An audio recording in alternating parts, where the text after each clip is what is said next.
J'ai 13 ans, je me retrouve à Toronto pour un programme d'immersion anglaise. Puis la veille de mon départ, ma famille d'accueil décide de m'inviter à souper au restaurant. Puis le chef de famille, un petit Pakistanais, est tout heureux que je goûte à cette nourriture-là. Il me dit que pour lui, c'était important parce que pour lui, ça fait partie de son âme et qu'à partir de maintenant, moi, je fais partie de sa famille. Je me souviens de rien dire, de regarder la grande tablée joyeuse, puis de penser que je venais de me faire adopter sur le fly. Je les ai plus jamais revus. Mais je me dis qu'une famille qu'on choisit, même si les liens ont l'air rompus, c'est comme des liens de cœur qu'on a tissés qui perdurent dans le temps.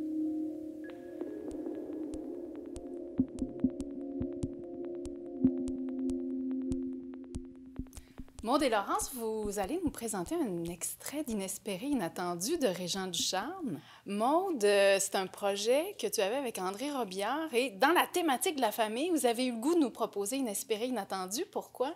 On avait envie de travailler sur cette thématique-là en l'abordant avec un angle qui n'est pas nécessairement la famille traditionnelle, c'est-à-dire une famille nucléaire qui est basée autour d'un noyau conjugal et où il y a des enfants, mais d'avoir un concept un peu plus large de la famille qui est inspiré, entre autres, des familles électives, qui ont été une notion qui est développée par le mouvement LGBTQIA+, puis qui définit plus la famille comme une famille choisie. Fait qui peut inclure des amis, qui est vraiment une notion de choix, puis que la famille, finalement, ben, c'est un sentiment d'appartenance, c'est une relation de soins, c'est une relation d'affection. Puis pour nous, cette pièce-là, ça traduisait beaucoup ce désir d'appartenir, de trouver des gens avec qui se lier, puis avec qui construire quelque chose. Et c'est une pièce que vous trouvez actuelle? Oui, qui a beaucoup de résonance avec la situation pandémique qu'on vit en ce moment, parce que ben, juste dans la manière dont ces deux personnages-là errent et cherchent, à un moment donné, Inespéré dit « Pour qu'on s'occupe de nous, il faut qu'on tombe malade, il faut qu'on attrape des microbes. » Puis il y avait quand même, c'est ça, beaucoup de résonance dans ce qu'on vit en ce moment, dans comme les réflexions qu'on peut se poser en tant que société de comment qu'on s'occupe des personnes les plus vulnérables, les plus marginalisées, comment ces gens-là appartiennent, comment on en prend soin. Oui, on trouvait qu'il y avait plein d'échos dans le texte qui pouvaient rejoindre la situation qu'on vit en ce moment. Elisabeth, on a le grand bonheur de présenter un extrait de Régent Ducharme, Inespéré, Inattendu. J'aimerais ça que tu nous parles de Régent Ducharme. Effectivement, c'est un ovni dans le milieu théâtral québécois. J'arrive même pas à savoir à quelle famille dramaturgique il appartient. Il est hors du commun. C'est ça qui est extraordinaire et unique chez Régent Ducharme.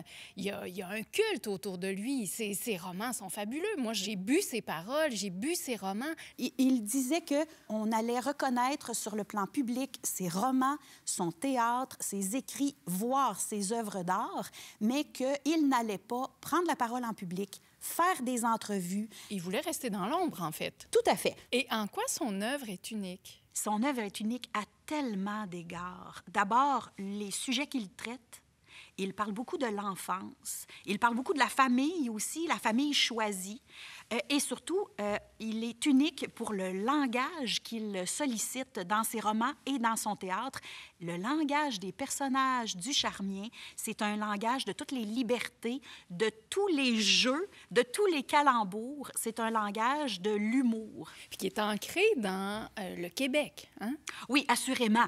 Mais le rapport à la mère, le rapport à la famille, le rapport à l'autre qui est tout proche de soi, c'est un thème récurrent chez Régent Ducharme. On dirait que souvent, les héros de Régent Ducharme sont des orphelins et qui vont essayer de trouver à quelque part dans le monde des frères, des sœurs, des cousins. Tout à fait. Une famille choisie. Parce que, en fait, on en sait, somme toute, assez peu sur leur famille réelle ou c'est une famille qui est carrément dysfonctionnelle. Dans le cas de Inespéré et Inattendu, on a deux enfants, bon, des enfants de 20 ans, là, mais des enfants quand même, qui sont visiblement sans attache et qui se cherchent une famille, des parents, des gens à aimer. Et dans le discours, par exemple, du personnage d'Inès, on le sent quand elle parle de l'idée de se trouver une maison. Je vais juste te lire un petit extrait. Inès va dire à Isalède Lucier-Voucru, qui est une de ses mères prospectes. Oui, tout à fait. « Nous allons de porte en porte comme des colporteurs. Nous disons « Prenez-nous et aimez-nous ». Personne ne répond « oui ». Je dis parfois à Inat « Bâtissons-nous une maison. C'est par découragement. Quelle horreur, vivre dans sa propre maison. Ça doit être encore plus dur que de vivre dans sa propre peau. Oui. Comme d'autres murs par-dessus ceux qui m'emmurent déjà derrière mes yeux, quel accueil peut-on trouver dans sa propre maison? Son propre accueil? Quel effet je me ferais si je me mettais à m'embrasser? Comprends-tu? J'aime encore mieux t'embrasser toi, grosse vache. Oui, mais en fait, ça me fait penser que l'œuvre de Régent Ducharme est drôle Oui. et truculente. Oui. Puis il a écrit plein de chansons pour Robert Charlebois. Ouais. Supposons qu'on connaît rien à Régent Ducharme. Qu'est-ce que tu nous suggérais comme une première porte d'entrée dans son univers? Ah, écoute, les romans de Régent Ducharme ont bercé l'adolescence de tant de Québécois, avec raison. La vallée des avalées, Le Néquivoque et L'Océantume. C'est ces 3 premiers romans qui portent en eux cette liberté-là, cette originalité-là. Et on en ressent un grand plaisir à la lecture parce que le langage est tellement coloré. J'ai eu un plaisir égal de lire Ducharme et de lire Daniel Pénac, par exemple. Donc, on se plonge dans l'univers du charmien et on se laisse bercer par tout ça. C'est une lecture qui nous enrichit, qui nous transforme, puis on serait fou de s'en passer. Tout à fait. Et en plus, on rit beaucoup quand on lit Ducharme. C'est vrai.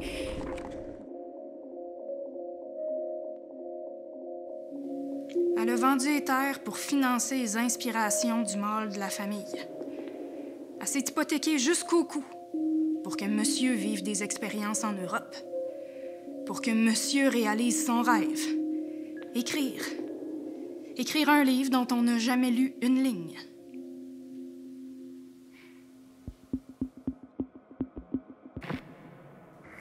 Catherine Ève, la lecture d'Inespéré Inattendu t'a inspiré 2 suggestions d'œuvres d'art. Oui, je suis revenue, dans le fond, aux 2 personnages inespérés, inattendus. Je pensais à ça, puis je me disais, tu sais, c'est parce qu'il y a 1001 portes possibles, là. Il y a tellement de choses dans cette pièce-là. Dans le fond, ce sont des gens un peu hors normes, épris de liberté. Et d'amour. Et d'amour, qui veulent tant être aimés. Puis ça m'a rappelé les personnages de Robert Morin. Je sais pas si t'aimes. Non, mais des premiers, ce qu'il appelle ces tapes existentielles. Tu sais, Robert Morin est parti avec une gang de chums, la Coop Vidéo à Montréal, s'est acheté une Betacam, puis a commencé à filmer comme ça. Des personnages complètement hors normes. J'ai envie de te parler. Il en a fait plein, là. Des personnages, mais c'est du monde qui existe Réel. pour vrai, là. Oui, Ouais. oui, c'est des inespérés, inattendus du réel, là. Donc, dans un de ses films, tu as toute une galerie. Il a gagné ses épaulettes, c'est le titre du film. Une galerie de personnages réels. Tu as Gérard Vermette, qui est comédien, qui fait un poteau-ton, c'est-à-dire qu'il s'installe dans un poteau pendant 40 jours pour ramasser des fonds. Alors, il est dans un stationnement, là, mais en haut d'un poteau. Puis les gens viennent l'acclamer. Tu as le roi de la marche qui se met à marcher pour rien, très fier d'avoir usé 125 paires de bottines, marché 125 000 milles à travers le monde, en tirant Anne-Marie un cercueil. C'est tellement singulier, je peux même pas t'expliquer. Donc, c'est des assoiffés d'absolu. Oui, tout à fait. C'est des personnages qui nous font dire que la réalité dépasse la fiction. Oui, puis moi, je me pose les mêmes questions en lisant la pièce de Ducharme. Est-ce que ce sont des immatures? Est-ce qu'ils sont fous? Est-ce qu'ils sont juste complètement libres? Ils ont tout compris, ce qu'on n'a pas compris. Mais ça nous donne une espèce de pulsion de vie. On les trouve tellement vivants et vrais. Puis Robert Morin, quand il a gagné son prix du Québec, Grand Prix Albert Tessier, André Roy a écrit ça, puis je trouve que ça s'applique à Ducharme aussi. Il a écrit « Son œuvre exige de nous de vivre intensément ». C'est à la fois vrai chez Ducharme, c'est à la fois vrai chez Morin, et ils ont les 2 inventé une langue aussi. Tu sais, on dit que Ducharme joue avec cette langue-là. En fait, tu sais, c'est un magicien de la langue, mais Morin a fait la même chose avec sa caméra. Puis Robert Morin, tout ce qu'il a fait, c'est étonnant. Ouais. Mais où est-ce qu'on peut voir ces films? Bien, en ligne, heureusement, avant, on ne pouvait pas les voir, ces tapes existentielles. Là, maintenant, ils sont sur le site de la Coop Vidéo. Vous pouvez acheter le coffret physique, mais sinon, les louer à la pièce. Puis franchement, ils sont tous bons, mais vous allez découvrir des personnages. Il y a plein de monde le fun.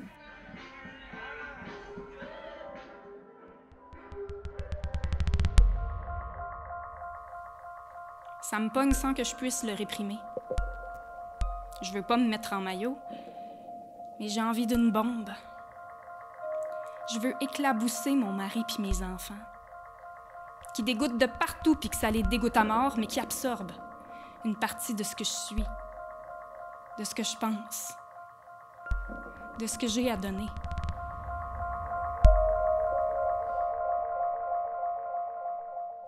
Catherine-Ève, tu veux nous parler du Muse? Oui. C'est quoi? C'est un projet que je suis depuis longtemps. C'est un musée virtuel pour les œuvres d'enfants, puis ça marche comme un musée. Il y a un comité d'acquisition, il y a des conservateurs, des expositions, des collections par thème, parce que le fondateur du musée, c'est Claude Ponty, qui est un auteur jeunesse, qui un jour s'est fait demander par sa fille, « Papa, moi aussi, j'ai écrit un livre pareil comme toi, puis j'aimerais ça l'éditer. Tu peux-tu aller le porter à ton éditeur? » Puis là, Claude Ponty s'est retrouvé devant sa fille et lui dire, « Mais ça marche pas comme ça, ma chouette. Les enfants, ils n'ont pas le droit de se faire publier. » Puis là, il a trouvé ça aberrant. Puis il s'est dit, il participe tout autant au patrimoine culturel mondial. Donc, il s'est dit, je vais conserver ces œuvres-là. Donc, visuel, mais aussi poésie, chanson. Et tu sais, la liberté qu'on a. C'est ce qui t'a fait penser Oui. à Inespéré, Inattendu, la liberté, Oui. puis la pureté, la vérité. C'est ça. Tu sais, ils portent leurs idées, Inès et Nat, là, un papillon, un violon. Tu sais, ils portent en eux ces idées-là. Puis pour moi, les dessins d'enfants, c'est des espaces de liberté totale. Moi, je suis incapable de me défaire d'un dessin de mes enfants. Donc, moi, je trouve que dans un dessin, on découvre l'univers intérieur d'un enfant. Les peurs, les rêves, les angoisses, les envies, les désirs, il y a tout là-dedans. Tout là-dedans. Ouais. Puis c'est beau, Oui, parce qu'il n'y a pas de barrière encore. Hein. Ils n'ont pas été corrompus. C'est ça. Il y a une phrase de Picasso, je vais te citer Picasso, Ah mais ouais, quand même, c'est parce que je la trouve tellement belle. J'ai mis toute ma vie à dessiner comme un enfant. Puis c'est vrai qu'un enfant n'est pas pris dans la perception de soi, tu sais, il est vraiment juste dans ce geste-là. Et on retrouve tout ça dans ce petit musée-là, et on retrouve la star du Muse, Lucille, qui est une autiste qui a commencé dès l'âge de 3 ans à envoyer des dessins. Et elle a aujourd'hui 18 ans, et c'est une artiste en soi, là. Elle a une exposition juste pour elle, et on voit une identité visuelle forte, là. Donc, imagine les traces qu'on garde aussi. C'est un projet, pour moi, capital, parce que ça conserve toute la mémoire, tu sais, d'artistes qui vont peut-être devenir de réels artistes. Fait qu'imagine si on avait les dessins d'enfance de Riopelle ou de Pellan. Donc, on va sur muse.org, c'est ça? Oui, lemuse.org. Et ça nous donne le goût de vieillir en rajeunissant, puis en donnant plus de pouvoir à l'imagination des enfants, mais de tout le monde. C'est ça, je pense, vieillir. C'est retrouver ce geste-là primaire qui est si beau.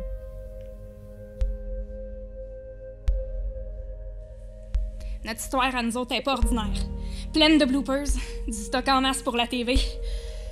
Quand Julie est partie aux toilettes en pleine conversation parce qu'elle allait se pisser dessus. Quand Luc faisait des chèques sans fond au nom de Marc-André pour se payer un 40 onces. Quand Marc-André, 6 ans, s'est fait abuser par son voisin sur le terrain de camping le jour de la Saint-Jean-Baptiste. Bloopers.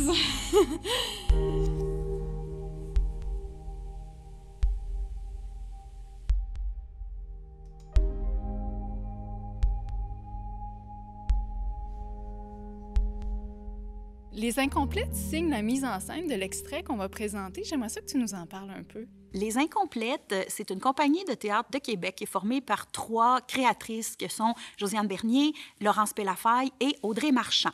Et les 3 Incomplètes se sont trouvées, elles se complètent bien, elles font des mises en scène de théâtre pour bébés, les 0 à 3 ans. OK, puis ça existe depuis combien de temps, le théâtre pour bébés? Écoute, c'est assez récent au Québec. En Europe, ça fait plusieurs années, plusieurs décennies que ça quoi? existe. Une vingtaine d'années, même plus que ça, je te dirais presque une trentaine d'années. Il y a une tradition de théâtre pour bébés en Europe qui est arrivée tardivement au Québec par le théâtre de quartier à Montréal et par les Incomplètes, qui constituent une compagnie clairement emblématique de ce genre-là. Puis du théâtre pour bébés, là, pour les gens qui connaissent pas du tout le théâtre, là, c'est quoi? C'est un théâtre, clairement un théâtre de l'image. C'est un théâtre multidisciplinaire parce que l'objectif du théâtre pour bébés, c'est d'allumer les sens des bébés. Donc, ces petits spectateurs qui sont pas moins importants que les grands spectateurs et qui ont un imaginaire à développer.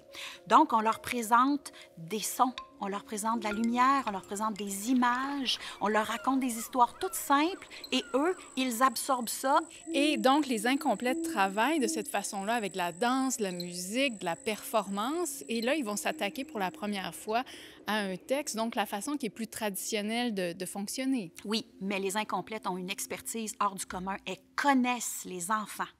Elles les connaissent quand ils sont dans la salle. Et là, je peux dire que ça va être un atout considérable parce qu'elles vont savoir instinctivement comment traiter ces enfants que sont Inès et Inat pour leur donner la fraîcheur, ne pas les présenter comme des personnages qui sont déjà contaminés par un contexte social. Je pense qu'elles vont arriver à traiter ces personnages-là en leur donnant toute la fraîcheur que Régent Ducharme leur a déjà insufflée. Laurence, tu signes la mise en scène avec Audrey. Vous faites partie d'un trio qui s'appelle Les Incomplètes. J'aimerais ça que tu nous en parles un peu et que tu nous dises pourquoi ça vous a donné le goût de travailler sur Inespéré, Inattendu, ce projet que Maude et André avaient. Ça fait 10 ans qu'on fait de la création, principalement en jeune public.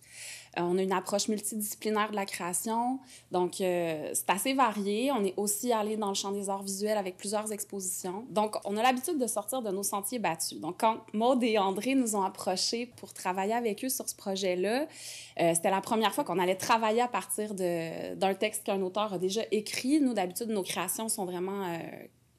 créer maison, quoi. On part d'une image, d'une idée, d'une intention, puis on crée la pièce avec tous les collaborateurs. Mais on a été séduites, vraiment, par la ferveur avec laquelle Maude et André nous ont approchés, puis par leur désir de travailler en collaboration avec nous. Ils nous ont pas approchés pour rien, c'est parce qu'ils savaient qu'en travaillant avec nous, il y allait avoir une part de création, que leur point de vue, leur regard sur la pièce, sur les personnages, allait être intimement lié au travail de mise en scène qu'on allait faire. On en a discuté, on s'est, nous, affairés à ce que leur vision, qui est leur élan de départ, soit portée par l'objet qu'on allait créer ensemble, puis on a développé une vision commune, finalement. Très bien, on a hâte de voir ça.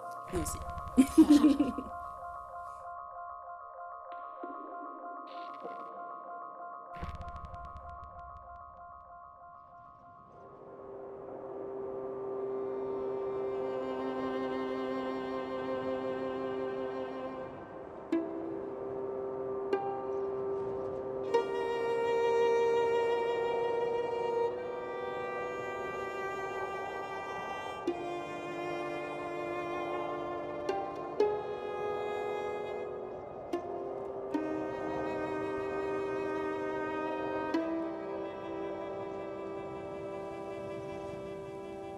Le soleil est debout. Les oiseaux sont tous excités. Lève-toi, toi aussi. Racle ton violon, toi aussi, et chante ta petite chanson. What? What? Qui ça? Moi. Pas encore moi. On pense que c'est fini, qu'on a traversé. Ouf. Puis broche que broche, on se fait bousculer pour tout recommencer. Bon, encore pas à prendre avec des pincettes. Viens, tu défouleras en chemin. La fête dure peut-être 5 minutes. Et c'est peut-être les 5 minutes qu'on est en train de gaspiller. Hey, tu parlais de 50 d'années avant.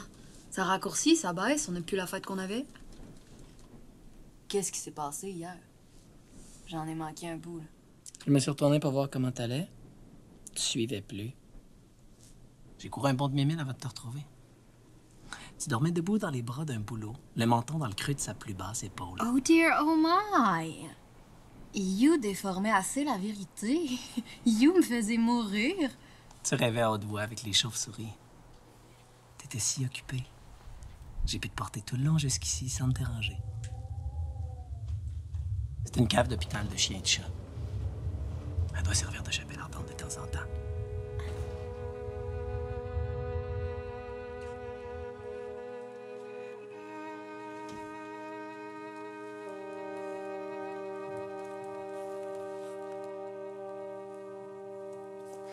Attache-moi ça. Et t'empresse.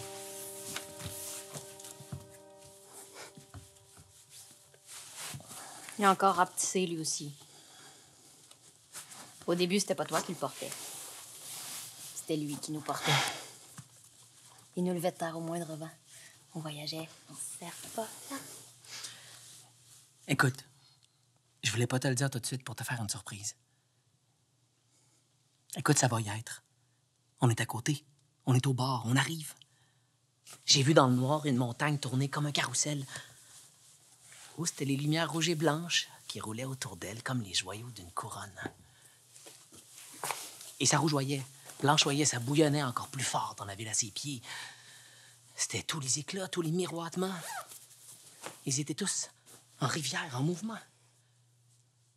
C'était des torrents de délire qui se creusaient des lits pour mieux rejaillir. Rouge et blanche. Pauvre enfant, rouge comme une lumière d'en arrière, blanche comme une lumière d'en avant.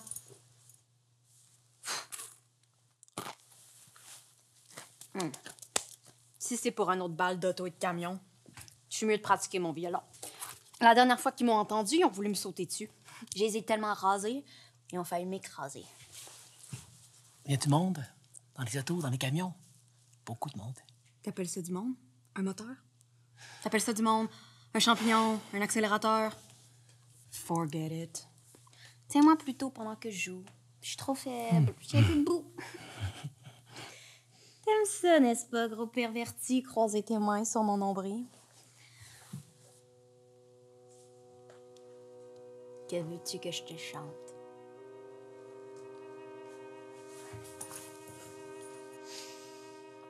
Matin, dans un hôpital de chiens et de chats.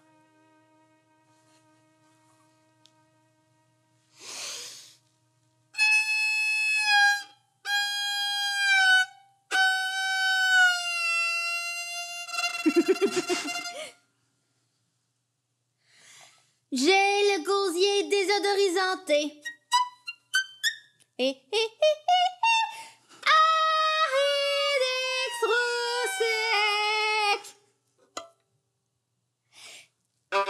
J'ai l'estomac comme les hémisphères de Magdebourg. Au fond des talons. Bravo. Encore. Je vais t'en faire des encore déformateurs. Je vais t'en faire des bravo, fiefé menteur. I joue comme un pied et I chante comme un pou. J'ai jamais entendu une musique, and you non plus. Comment veux-tu que j'ai appris? Comment peux-tu savoir de quoi il s'agit? Et juger, apprécier, applaudir par-dessus le marché. La musique, ça vient d'en dedans. On ferme les yeux et on l'entend. Pas vrai. Ça vient d'ailleurs. De l'extérieur. C'est comme la neige la première fois. Ça te donne quoi faire de ton corps, de tes 2 pieds, de tes 10 doigts. La musique, ça vient d'en dedans. On ferme les yeux et on l'entend. Si je te joue ce qui vient d'en dedans, vas-tu me le danser?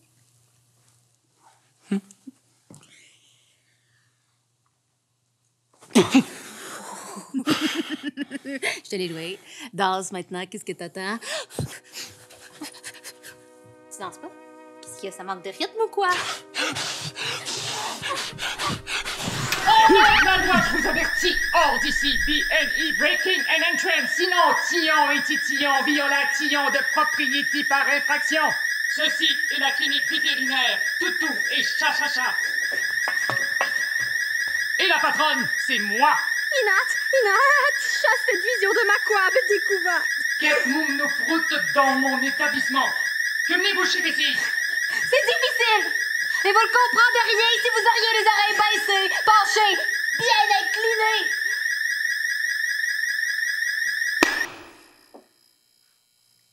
Ici, c'est moi qui vous vois. Chez moi, c'est Bibi qui suis poli et les autres qui sont discourtois. Tutoyez-moi. Plus vite que ça! As-tu des enfants? Si t'en as, en veux-tu d'autres? Si t'en as pas, en veux-tu 2? Dans un cas comme dans l'autre, t'as pas besoin de te mettre dans le trouble. On est tout fait, tout fu, tout ému, tout élevé, prêt à porter. C'est bien! Mais haussez le ton. Parlez à Isalette Lucier, vous crût comme un coton. Comme si son daddy Lucier avait été lisseur de bottes et vous crût son mari craseur de mottes. Appelez-moi inespéré. Je voulais me faire appeler, dépêche-toi, la table va refroidir, mais le monde trouvait ça trop dur à dire. C'était dans le temps que je regardais pas où j'avais mis les pieds. How do you do? J'ai perdu le fil. Rappelez-moi ce dont il était question. D'être enthousiasmé?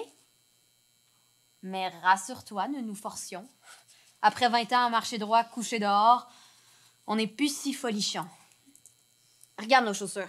On se les a fait mettre à Terre-Neuve, en bas des marches, par yabin trop de crottes. le gardien du parking des escaliers.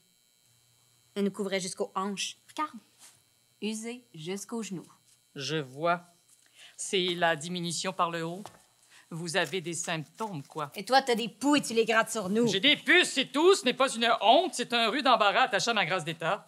Parlant de parasites, j'oublie d'introduire mon alcoolite, qui se chauffe pas du même bois que moi. Il aime mieux geler. Inat. Enchaîné de vous connaître. Oh dear, oh my. Regardez-moi ça, c'est troussé et c'est trimoussé. God's gift to woman. Je l'ai bien mis, tu mets des bien séants, cravate et acrobate. Rebaisse les yeux. Recasse-toi le cou. Refais ta risette et ta courbette. Inès, j'ai 2 mois derrière madame. Prends sur toi, détends-toi, assis-toi là. Where? Là.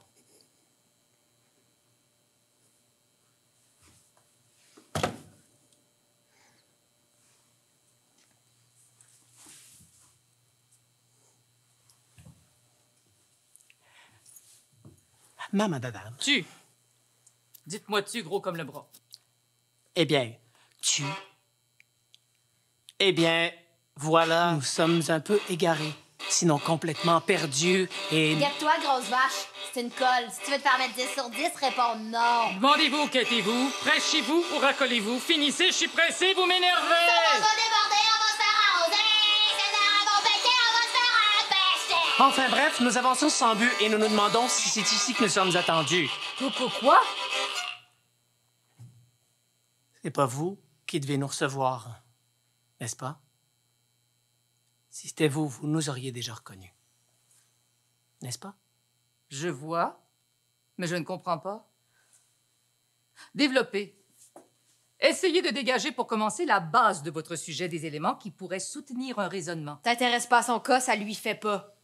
Il peut craquer, fragile comme il est. Nous nous sommes trouvés. J'ai étudié le mot, et c'est bien le bon. Mais ce qui s'est passé avant que nous nous trouvions, ce matin-là, tout nu et tout mouillé, enlacés sur les cailloux glacés de ce littoral... That's my boy! Comment nous sommes tombés là? De la corniche de quel toit? Du haut de quelle échelle? Je ne sais pas. Mais nous venions avec des idées. Chacun une en forme de violon et l'autre de papillon. Avec 2 bonnes idées comme celle-là, nous n'avions pas à hésiter. Notre place n'était pas dans la rigueur de ce désert. Nous étions invités dans l'été, dans la gaieté. On s'est levés, on s'est dépêchés. On croyait que c'était tout près. Nous avons couru. Nous nous sommes fatigués. Nous avons navigué. Et là, nous barbotons. Nous n'avons pas trouvé. Après toutes ces années, nous cherchons encore à qui mieux. À qui mieux? Nous. Albie Jaggard, il me traite de nous. T'as vu? Il m'embarque là-dedans. Il me met de force de son bord. C'est rien. Si tu savais ce qui me sort quand on est tout seul dehors. Il me dit, vivement qu'on se rende malade, on va se faire soigner. Il me décourage de dormir. Il me dit, te couche pas sur cette route, c'est de la fatigue gaspillée. Il me dit d'attendre le lit plein de monde. Il rêve à de l'orgie. Il me défend de manger. Dépense pas ta faim qui me dit, garde-la pour le banca, sauve-la pour le festin. Vous êtes tombé, dites-vous. Sur la tête, peut-être. C'est ça, grosse vache. Dis-le lui tout cru, ne le lui ramène pas. Et vous avez comme un trou dans, disons, l'estomac. Attendez. Je vais faire, disons, le nécessaire.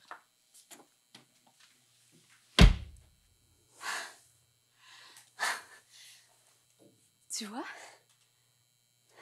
Ça marche. Elle nous prend pour des demeurés, elle est bien fière, elle se fendrait en 4. Il donne l'hospitalité qu'aux malades. Faut attraper des microbes, je te l'ai dit combien de fois. Ris du monde. Fais à ton goût. On s'en reparlera.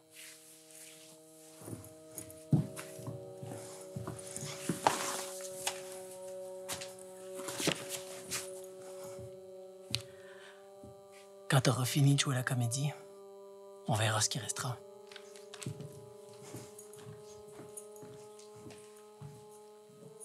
Il restera toi et moi. Tu trouves pas que c'est assez?